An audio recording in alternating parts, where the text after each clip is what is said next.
Last updated February 3, 2018, 11:09 p.m. EST. This week, 48 Hours first reported that the Los Angeles County Sheriff's Department had talked for the first time about their investigation into the drowning death of iconic actress Natalie Wood 36 years ago. They are now calling her husband, actor Robert Wagner, a person of interest. As we've investigated the case over the last 6 years, I think he's more of a person of interest now, Los Angeles County Sheriff's Department Lieutenant John Corina says of Wagner in an interview with 48 Hours correspondent Erin Moriarty. I mean, we know now that he was the last person to be with Natalie before she disappeared. Actress Natalie Wood and her husband, actor Robert Wagner, enter a reception celebrating the first issue of Look magazine in Beverly Hills, California on Wednesday, February 15, 1979. App photo: Wood drowned off the coast of Catalina Island in California in November 1981 after she went missing from the Splendor, her family's yacht. Also aboard that night were Wagner, Captain Dennis Davern, and Wood's friend and fellow actor, Christopher Walken. Her death was originally ruled an accident, but investigators reopened the case just over 6 years ago. Rumors of foul play have long surrounded Wood's mysterious death. At first, the three men aboard the boat, Wagner, Walken and Davern, told detectives that they assumed Wood, famously terrified of dark water, took off in a dinghy and went ashore. Over time, however, Wagner and Davern's accounts have shifted, a red flag to the investigators. Investigators say Wagner has refused to speak with them since the case was reopened. Corina tells Moriarty he doesn't believe Wagner has told the whole story. I haven't seen him tell the details that match all the other witnesses in this case, Corina says of Wagner. I think he's changed his story a little bit. And his version of events just don't add up. Walken has spoken with investigators. Was it an accident or something more? We have not been able to prove this was a homicide. And we haven't been able to prove that this was an accident, either, says Los Angeles County Sheriff's Department Detective Ralph Hernandez. The ultimate problem is we don't know how she ended up in the water. The investigation: Natalie Wood was, in life, one of Hollywood's most alluring actresses. In death, she still reigns, but now as one of its most enduring mysteries. Charles Osgood Vertical Bar CBS News report, actress Natalie Wood is dead at 43, the apparent victim of a drowning accident of Santa Catalina Island in California. In 1981, Wood's death was quickly dismissed as an accidental drowning. But rumors and allegations of foul play, fueled in great part by the boat's captain, Dennis Davern, have never gone away. Dennis Davern: I just didn't want my whole life to go by without having the truth come out. So in 2011, 30 years after Wood's death, Davern and more than 700 others signed a petition addressed of the Los Angeles County Sheriff's Department outlining what they considered flaws in the original investigation. Lieutenant John Corina, to reporters in 2011, it was already determined to be an accidental drowning, but the information we received made us want to take another look at the case. About 9 months after the investigation was reopened, there was another stunning announcement. The medical examiner's office changed the manner of death from accident to undetermined, triggering an avalanche of news coverage and unleashing a flood of new leads. Lieutenant John Corina: because of the press conferences we had, we found a lot more clues, a lot more evidence, a lot more witnesses. That Ralph Hernandez, left, and Lieutenant John Corina of the Los Angeles County Sheriff's Department spoke publicly about the Natalie Wood investigation for the first time to 48 Hours. CBS News: for the last 6 years, veteran homicide detective Ralph Hernandez and Lieutenant John Corina have doggedly pursued this case. Lieutenant John Corina: 6 years later, we've followed up on all the clues, over 150 clues we followed up on. Talked to a lot of people.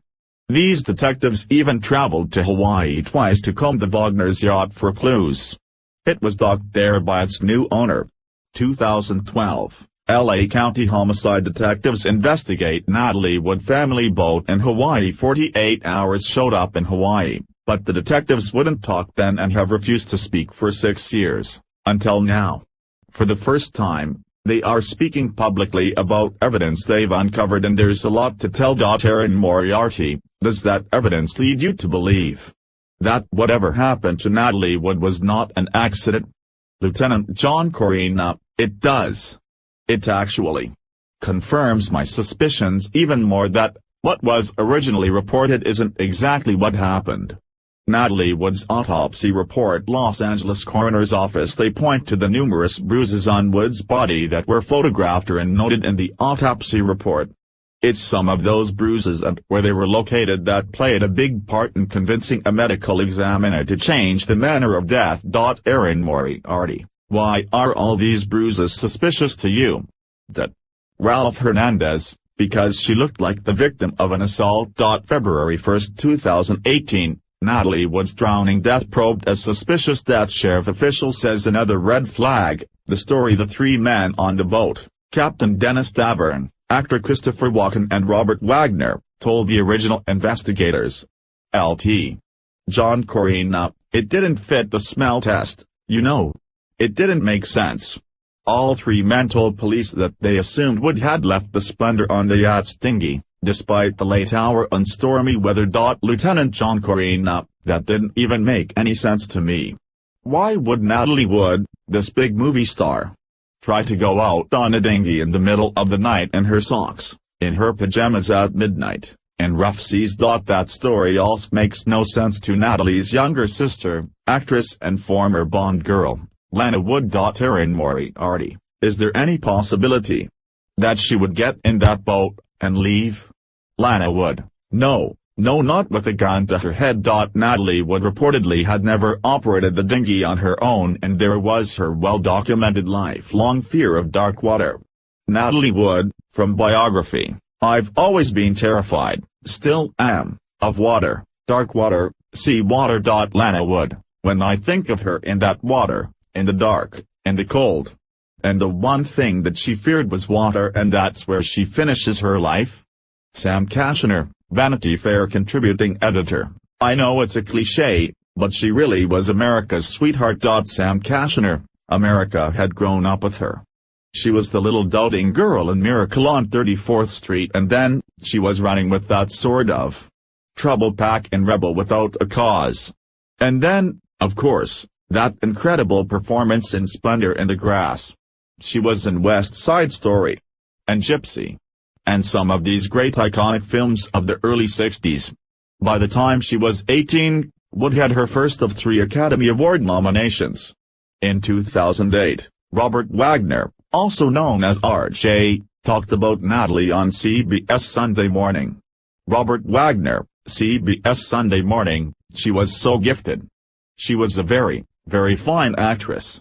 And people loved her.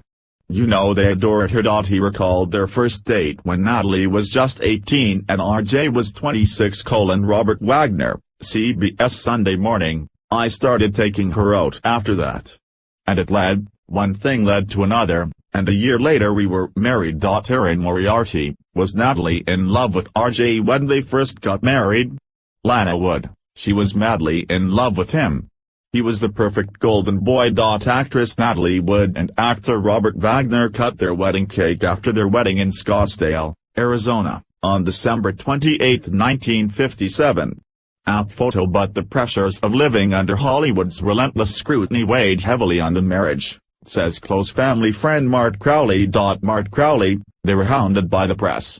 They were presented as the ideal couple, far beyond what any normal human being could live up to. And now, these investigators say they've tracked down stunning new evidence that Wood and Wagner may have been more human than anyone knew. Allegations that Natalie fled the couple's house one night, in fear for her life. A new witness, a former neighbor who says he was 12 years old at the time, remembers late one night, he was awakened by somebody banging on the door.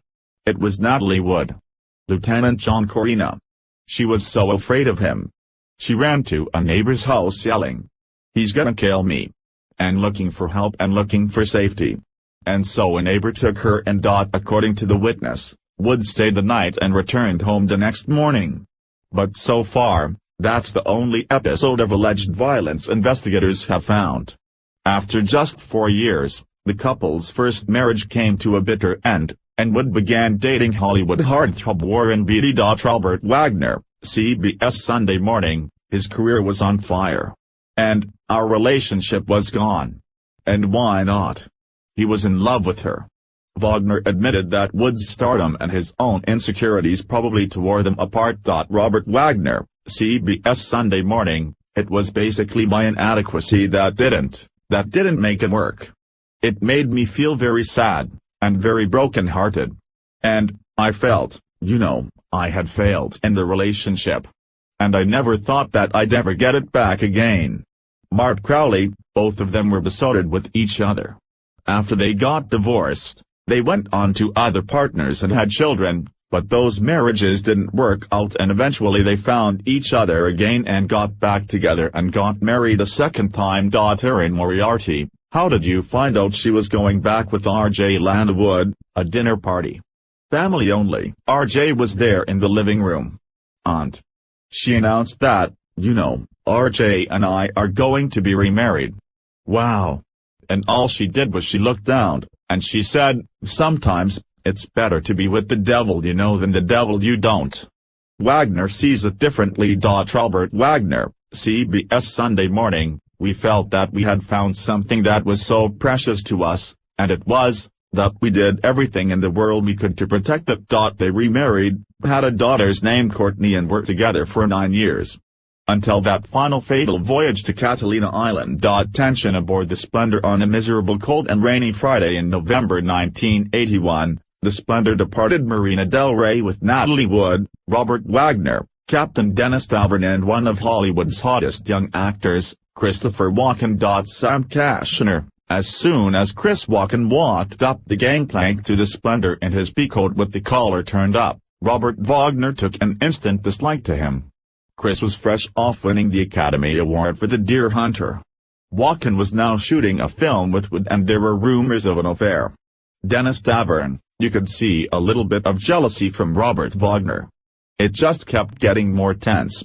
Every minute of the day. Lieutenant John Corina, he felt that Natalie was paying way more attention to Christopher Walken than she was paying attention to him. The Splendor. Dennis Tavern. When the Splendor docked at Catalina Island, Wood, Wagner and Walken went ashore to the town of Avalon and began drinking heavily. 48 Hours spoke to Dennis Tavern in 2011. Dennis Tavern, the jealousy was under the surface until there was so much drinking that it started to come out and it was obvious. Once back on the Splendor, Tavern says the tension escalated. And now, for the first time, investigators say they have a new witness corroborating Tavern's account. That Friday, someone on a nearby boat claims to have been close enough to see and hear a fight between the couple. That Ralph Hernandez, Natalie, to this witness, appeared to be the aggressor and the argument appeared to be intoxicated. Robert Wagner appeared to try and walk away from the argument. At the point that he's walking away, she actually fell down to one knee. Tavern says the couple was fighting over whether to move the Splendor to the other side of Catalina Island. Lieutenant John Corina, he wanted to move the boat at night. But she didn't want him driving the boat at night. It's kinda dangerous to do that, especially when it's so rough out there and rainy. Dennis Tavern, Natalie said she wasn't gonna stand for this and would I take her to shore. Wood had Tavern take her on the dinghy to Avalon, where she desperately tried to get off the island. Mart Crowley, she did indeed call me on Friday night. She said, can you come and get me? Laughs, and I said, what? Lieutenant John Corina, she couldn't get the boat or a flight out of there because of the weather and the time of night so she had to spend the night there. 44 photos. Natalie Wood, a look at the actress' career. From child star to her untimely and mysterious death, unwilling to return to the Splendor that night, Wood got 2 hotel rooms, one for her, one for Tavern, and then reportedly spent the night crying on Tavern's shoulder. Sam Kashner, she poured her heart out to him about how she was feeling. And according to Dennis, about some of the difficulties in their marriage. that it was becoming increasingly harder for her to deal with his professional jealousy. Erin Moriarty, and what did Dennis tell you about that night?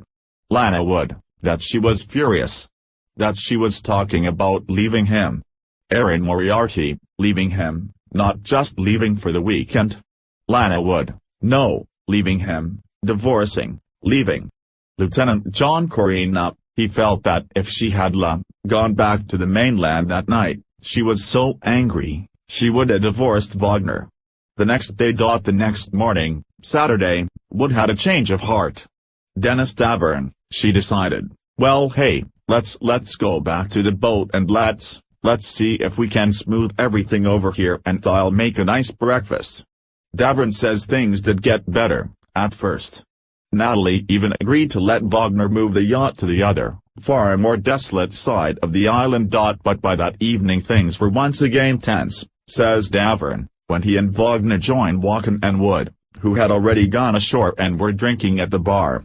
Dennis Davern, when RJ and I walked into the restaurant, and he saw Natalie and Christopher sitting at the bar laughing and having a wonderful time, he started to really heat up. Lieutenant John Corina, according to other people who were there at the bar, at the restaurant. They described him as irritated, he was tense. And according to Davern, Natalie and Walken were kind of ignoring him. They didn't really acknowledge him the whole time and they were just kinda having a good time by themselves, partying and drinking. Witnesses say all four were so drunk that when they left, the restaurant manager alerted the harbor master. Lieutenant John Corina, he calls the harbor master and says, hey, you know, Robert Wagner, Natalie Wood are coming your way. They're really intoxicated. Make sure they get back to their boat, okay? They got back safely, but things were about to turn ugly. Lana Wood, everything that I've heard from Dennis. Natalie's temper was surfacing. R.J. certainly was. It got out of hand in the worst way possible. Final hours. For 36 years, the sea has kept her secrets about the night Natalie Wood died, secrets these investigators believe can be uncovered. But with all the shifting stories, witnesses with failing memories are long dead, Detective Hernandez knows time is running out. Erin Moriarty, why does a case that is now really more than 36 years old matter? That Ralph Hernandez, because somebody died. And no matter what, ultimately, that's our job, to find the truth. Dennis Davern, left, with investigators in Hawaii. CBS News. Hernandez and his partner, Kevin Lowe, now retired, brought their key witness, Dennis Davern, all the way to Hawaii where the boat was docked. And there Davern reenacted his version of events. They spent a full day photographing, measuring and researching.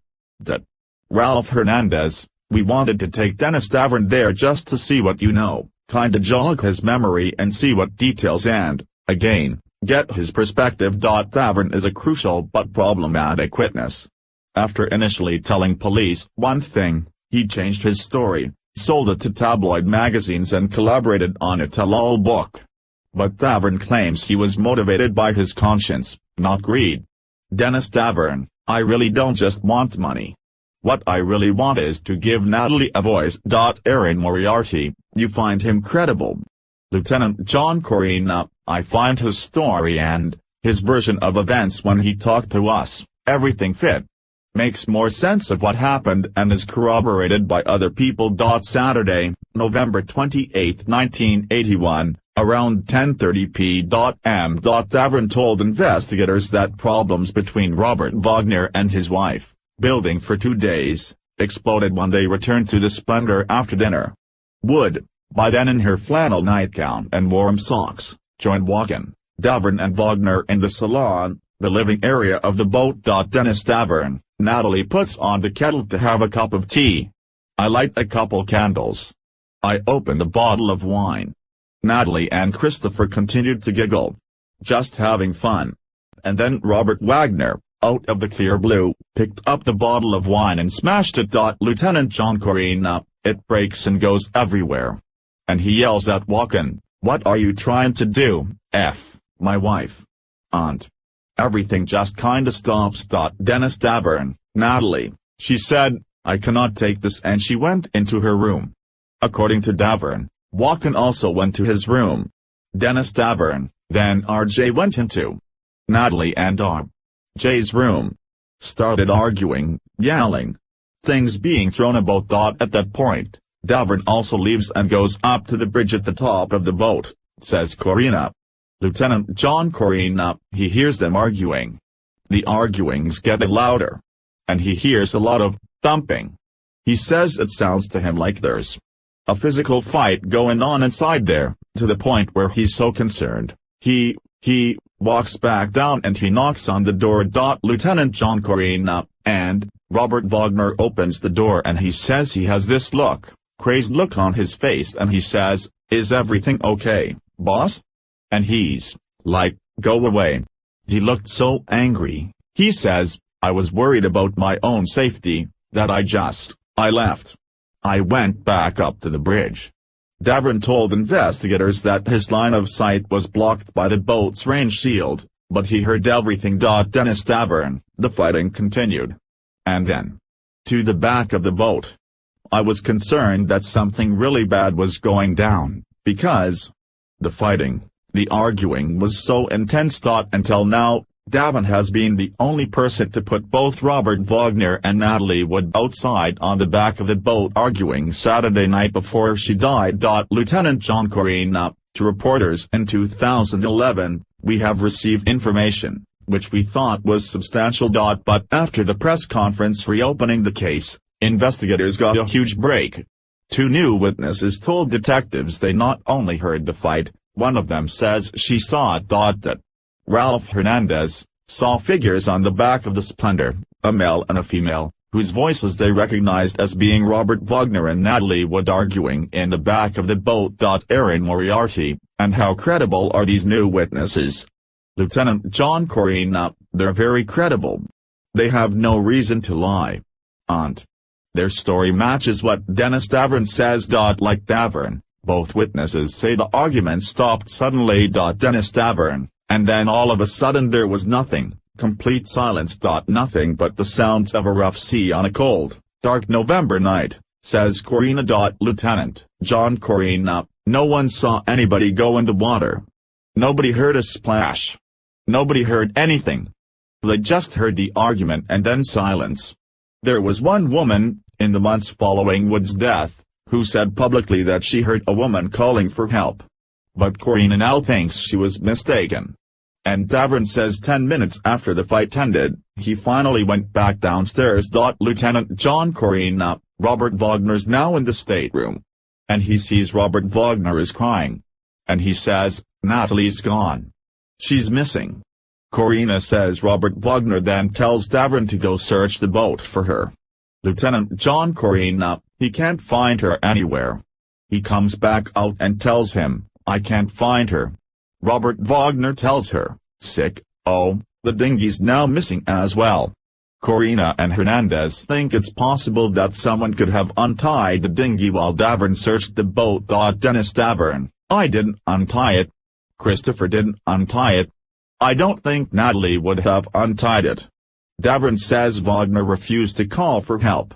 Lieutenant John Corina, and Robert Wagner tells him, "Maybe she just went into town, I think, to go to a bar or something." Dennis Davern, "I said to Robert Wagner, maybe I should turn on the searchlight.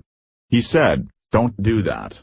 Lieutenant John Corina, he says, "Well, maybe we should get on the radio and call somebody." Robert Wagner says, "No, we don't want to call anybody. Let's just wait and see if she comes back." According to the story Davern told investigators, Wagner then breaks out a bottle of scotch, and the two men sit drinking while more than an hour passes. Dennis Davern, "Before you know it, we're oblivious. And, it's time. We have to call somebody. She's gone." Erin Moriarty, by Robert Wagner's own statement, he knew she was missing by around midnight, but no call for help is made till 1:30. Lieutenant John Corina, right. And when he did make that call for help, it wasn't for, "Hey, need to search the water for her." He asked people in town to search for her in town. When they finally convinced Robert Wagner, "Hey, you need to call the Coast Guard." And, kinda almost reluctantly, he said, "Okay, yeah, I guess we better call Erin Moriarty, and what do you make of that?" Lieutenant John Corina, "Well, if your wife is missing and the dinghy's missing, I'm gonna go look for her. I wanna find her right away. I'm gonna be worried about her, especially in seas like that. It's dark out. She doesn't like the water. She doesn't like to swim. There's no reason for her to get in that dinghy to go anywhere." Years after Natalie Wood's death, Dennis Davern, the captain of Splendor, changed his story about what happened that night, sold it to tabloid magazines, and collaborated on a tell-all book. In 2011, he told 48 Hours, "I believe that Robert Wagner was with her up until the moment she went into the water."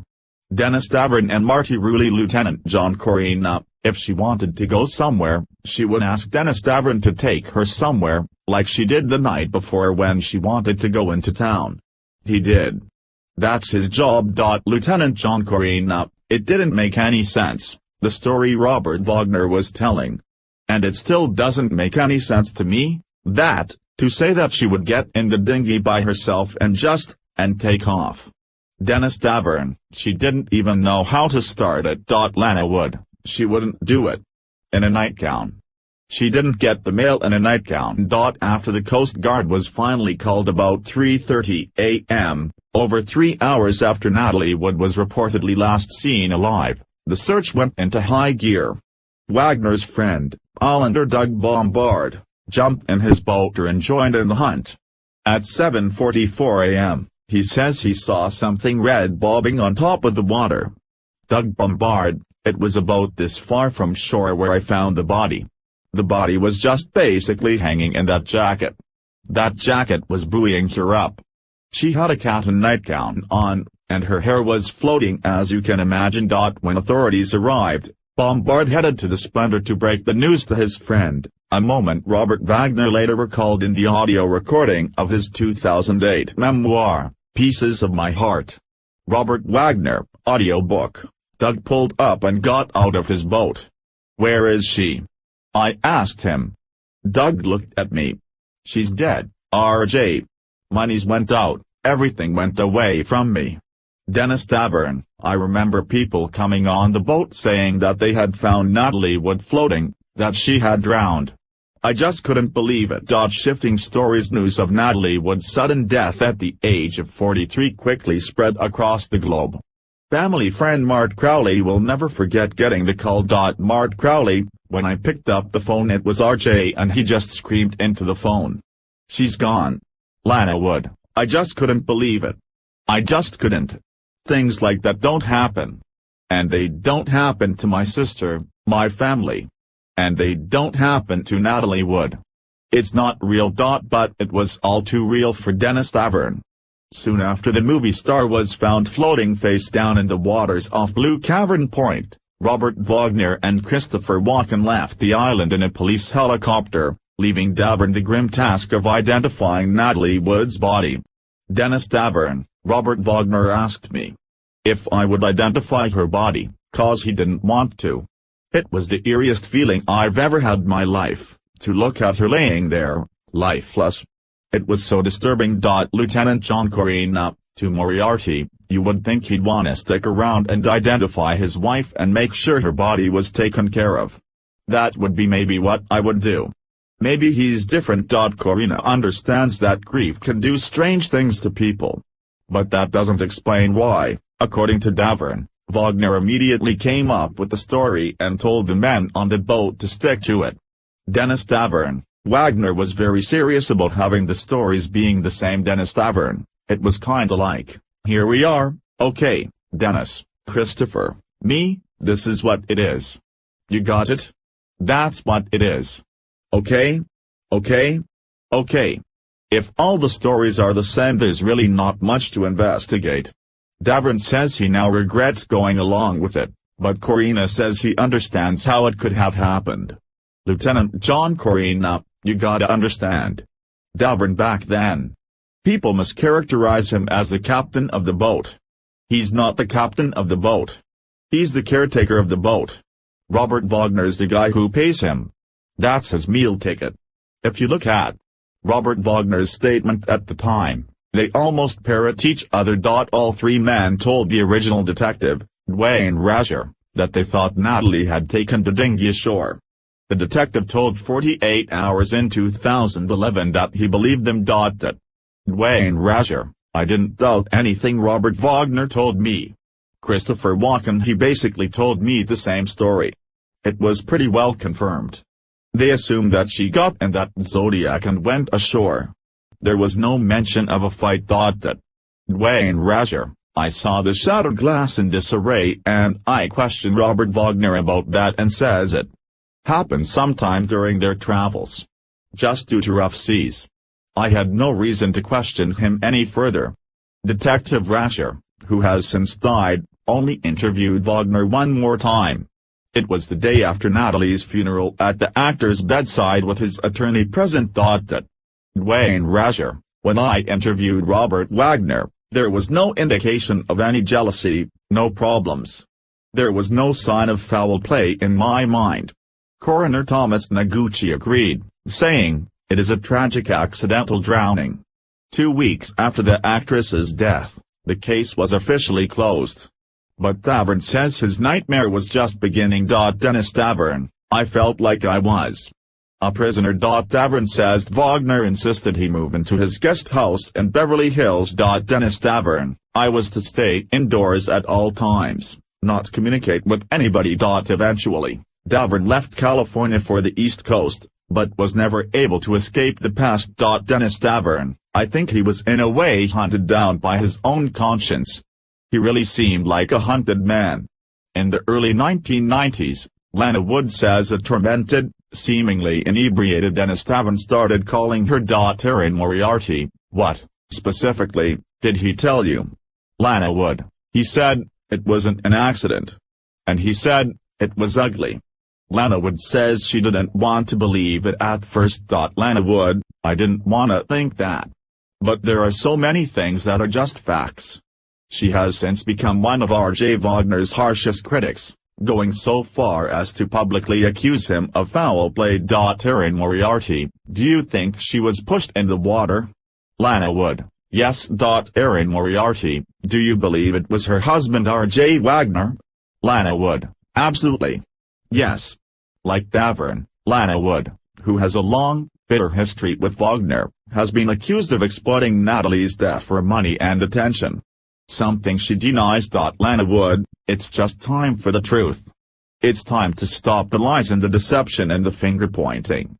It's just not right. Erin Moriarty, do you think Robert Wagner has ever told the truth of exactly what happened? Lieutenant John Corina, I haven't seen it. I haven't seen him tell the details. That match all the other witnesses in this case. I think he's constantly changed his story a little bit. And his version of events just don't add up. Robert Wagner has never conceded that he and Wood had a fight on the boat that night. But in his memoir, he did come clean about smashing that wine bottle, the one he originally told the police broke in rough seas. Again, Wagner reading from his book Robert Wagner, audiobook, Walken and I got into an argument. At one point, I picked up a wine bottle, slammed it on the table and broke it into pieces. Natalie was already below decks at that point. In Wagner's version of the story, he didn't smash that bottle in a jealous rage as Tavern claims, but in an argument with Walken over Wood's career. In fact, he says she wasn't even in the room. Robert Wagner, 2008, CBS Sunday Morning, I looked below. I saw Natalie was doing something with her hair. She was gonna go to bed. And she shut the door. And Chris and I were still talking. Robert Wagner, 2008, CBS Sunday Morning, when I went down below, she wasn't there. The dinghy was gone. And I looked around for her, and I didn't know where she was. Originally, Wagner told the detective he thought Natalie had taken the dinghy and gone ashore. But that, like so many other details, has changed to what is now called the banging dinghy theory. Robert Wagner, audiobook, Natalie was in the master cabin and heard the dinghy banging against the side. She got up to retie it. She slipped on the swim step on the stern, and was either stunned or knocked unconscious and rolled in the water. The loose dinghy floated away.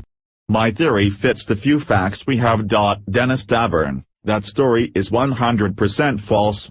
Dennis Davern, the dinghy really wasn't banging because it was tied off with 2 lines, securely to the boat. Lieutenant John Corina, the reality is, what does the evidence show? She wouldn't go back, and that's not her. That's not her job. She would never go worry about the dinghy. She's gonna tell Dennis Davern, "Hey, can you go tie that dinghy down? It's making noise." That's his job. 6 years of investigation, 4 new key witnesses. 2 determined investigators with a lot of questions for Robert Wagner. Lieutenant John Corina, as we've investigated the case over the last 6 years, I think he's more of a person of interest now. I mean, we know now that he was the last person to be with Natalie before she disappeared. Person of interest for the first time in the more than 36 years since Natalie Wood drowned off Catalina Island. Investigators are calling her husband a person of interest, but they stopped short of calling him a suspect. February 1, 2018, investigator calls Robert Wagner a person of interest in Natalie Wood's drowning death. Ralph Hernandez, we have not been able to prove that this was a homicide. And we haven't been able to prove that this was an accident either. Ralph Hernandez, the ultimate problem is we don't know how she ended up in the water. The statutes of limitations have run out on all crimes except one, murder. And to prove murder, there has to be evidence that someone intentionally put Natalie in the water. Falling in by accident wouldn't count. Ralph Hernandez, if people knew that Natalie Wood was in the water and they didn't save her, they could have saved her. And they didn't save her. Would that be enough to bring charges in this case? No. That's not. Believe it or not, there is no duty to act. Actor Robert Wagner and Natalie Wood on board the Queen Elizabeth II in April 1972, after a hectic storm at sea.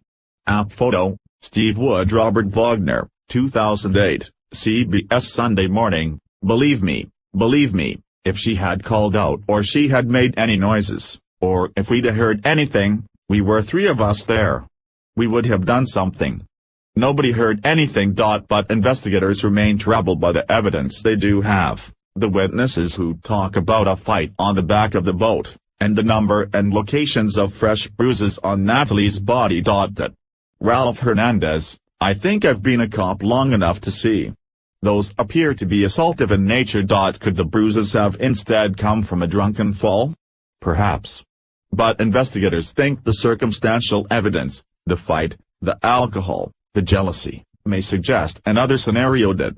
John Corina, someone can get so enraged, they can't control their anger. Like a crime of passion, it just happens. And they didn't mean for it to happen. And then later on, they're sorry about it. But it's too late. Christopher Walken and Natalie Wood in her final film, Brainstorm. Everett Collection. For his part, Christopher Walken has remained largely silent through the years. He was asked about the case during an October 12, 2012, appearance on CBS This Morning. Gayle King, CBS This Morning co-host, I have to ask you about Natalie Wood. They just reopened the case. What's your recollection from that night? Chris Walken, I stopped talking about that 30 years ago, and there's so much information, books and internet. Anything you want to know, just go look. He did, however, interview with the new investigation. Lieutenant John Corina, I'm not gonna go into what Christopher Walken said. What he told us was in confidence, at least for now. Investigators did tell 48 Hours that Walken is not a person of interest. Despite several attempts to re-interview Robert Wagner, including a trip to Aspen where Wagner lives with his wife, actress Jill St. John, the investigators say the actor has refused to speak with them. Lieutenant John Corina, Robert Wagner, of course, we want to talk to him and get his side of the story and try to clarify things. He's, refused, time and time again to talk to us. One part of Robert Wagner's story has never changed. He continues to insist Natalie Wood's death was an accident.